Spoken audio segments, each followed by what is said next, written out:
মিশিগানে ICW community night অনুষ্ঠিত।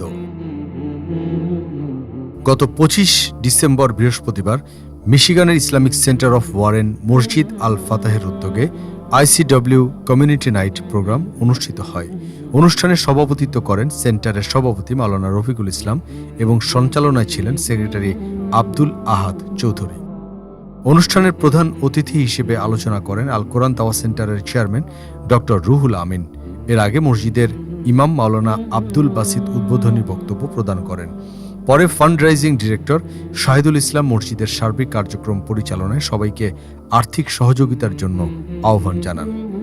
প্রধান অতিথির বক্তব্যে ডক্টর রুহুল আমিন জান্নাতমুখী জীবন গঠনের জন্য চরিত্র গঠন, নৈতিক গুণাবলী অর্জন এবং রাসূল সাল্লাল্লাহু আলাইহি ওয়াসাল্লাম ও সাহাবায়ে কেরামের আদর্শ অনুসরণ করে জীবন পরিচালনার উপর গুরুত্ব আরোপ করেন।